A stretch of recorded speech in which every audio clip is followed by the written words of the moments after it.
안녕하세요. 도지선생의 주식 이야기의 도지선생입니다. 2019년 12월 17일 특징주 분석입니다. 오늘 가지고 온 종목은 이 수산중공업인데요.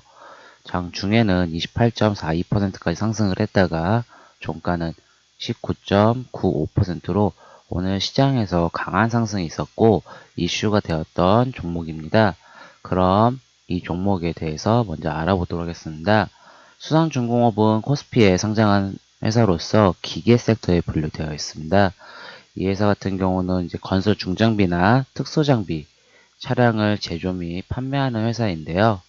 이 회사 같은 경우는 실적을 보고 투자하시는 것보다는 이 단기적 상승은 테마주로 이루어졌다고 볼 수 있습니다. 실적을 그래도 체크를 해보시는 게 가장 중요한데요.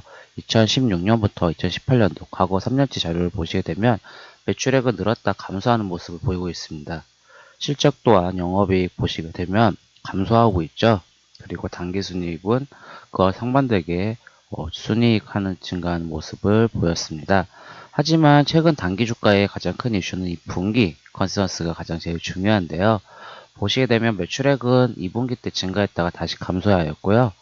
영업이익 측면을 다시 보시게 되면 증가했다가 당연히 감소했고, 하지만 이 단기순이익 부분이 좀 특이한데요. 단기순이익이 감소하고 있는 모습을 볼 수 있습니다. 결국 이렇게 단기순이익이 감소하고 있는데 주가는 왜 이렇게 상승을 했나 보시게 되면 테마주로 엮여 있는 부분이거든요. 오늘 가장 큰 이슈 중 하나였던 부분이 이 국무총리 후보를 결국은 지명을 했죠. 바로 정세균 국무총리로 임명을 했습니다. 문재인 대통령이. 하지만 우리는 이 뉴스를 보면서 어느 정도 예측이 가능했던 부분을 한번 알아볼 텐데요. 이게 결과론적 이야기라고 하시는 분들도 있겠지만 뉴스에는 어느 정도 힌트와 답이 있습니다. 그리고 이따가도 차트에 대해서도 이 종목에 대해서 한번 더 이야기할 텐데요. 우선 뉴스를 한번 보도록 하겠습니다.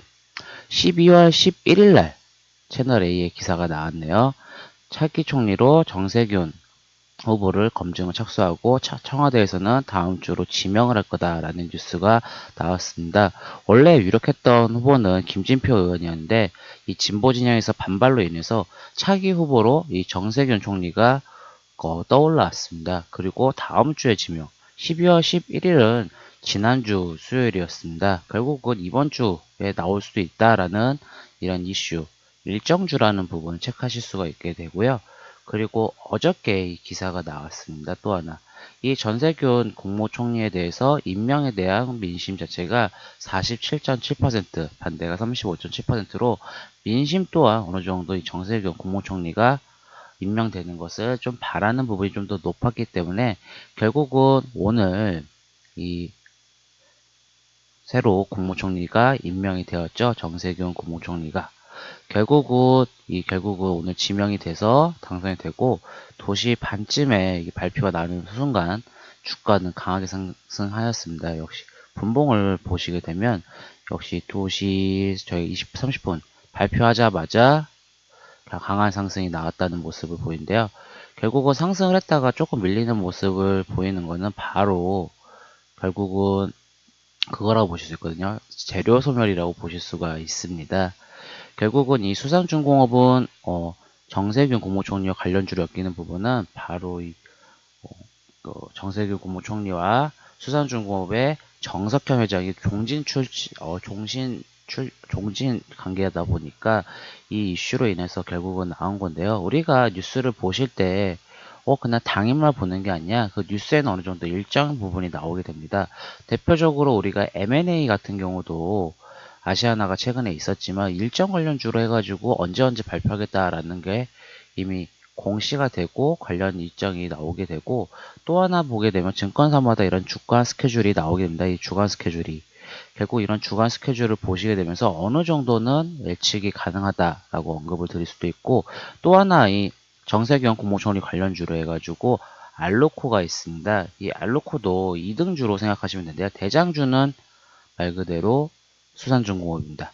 보시게 되면 여기 또 12월 11일 날 강한 상승이 나오고 12일 날 상승 후에 다시 한번 밀리는 모습을 보였지만 계속 지지가 되는 모습을 보였습니다. 결국은 수산중공업과 같은 차트 모양을 그릴 수밖에 없는데요. 이런 테마주들은 같은 흐름을 많이 보일 수밖에 없습니다. 그 중에서도 대장주가 가장 크게 움직이고 가장 늦게 떨어지는 모습을 보실 수가 있고요. 또 하나 재밌는 건 이 차트적으로 한 번 더 설명을 드리도록 하겠습니다. 수상중공 같은 경우는 이렇게 보시게 되면 중간중간에 평소보다 거래량이 좀 많이 나왔습니다.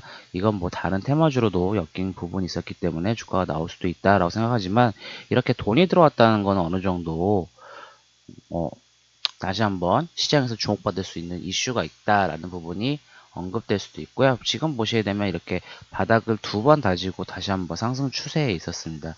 또 하나 이평선들이 모이게 되면 방향성을 정하면 또한 강하게 위로 튀든 아래로 튀든 할 수 있는데 지금 보시게 되면 이평선들이 모여 있습니다. 결국은 이런 부분도 한번 체크를 하실 수가 있었던 부분이었던 거고, 또 하나 보시면 11일 날 상승이 나왔던 부분 보시게 되면 11일 날 상승 나오고 나서 주가가 이렇게 저점을 높이면서 저점을 높이고 있습니다. 지지되면서. 그리고 나서 이 돈 들어왔던 돈들이 빠져나간 모습이 보이지 않기 때문에 결국은 언제든지 다시 한번 추가적인 상승이 나올 수 있다라는 부분이 예측한 부분이 가능할 수도 있습니다. 결국은 우리가 주식 투자를 하실 때 차트만 보신다라는 분들도 있고 재무만 보신다는 분들도 있는데, 저는 차트, 재무, 뉴스 이런 부분을 조금 골고루 보시면서 대응이라든지 투자하시는 게 가장 제일 좋다고 보거든요. 일정주라는 것도 다 체크가 되고 뉴스가 되고 차트적으로 어디서 설명이 되기 때문에 결국은 하나만 맹신하지 마시고 저는 종합적으로 보시고 투자하시는 것을 가장 제일 좋을 것 같습니다.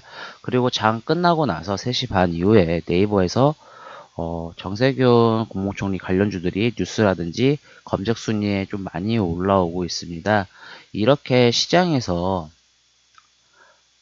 모든 사람들이 관심을 갖게 되면은 저는 그 뉴스나 정보는 악재라고 보고 있기 때문에 내일은 어느 정도 빠질 수도 있다라는 관점으로 보고 있습니다. 그렇기 때문에 조금은 보수적으로 바라보시면 좋으실 것 같고요. 많이 상승했던 종목이기도 하고, 또 하나 이평선과 지금 차트의 시점은 조금 너무 높기 때문에 저는 보수적으로 보시고 대응하시는 게 가장 좋을 것 같습니다. 영상이 마음에 드셨다면 구독, 좋아요 부탁드리겠습니다. 이상 도지선생의 주식 이야기의 도지선생이었습니다. 감사합니다.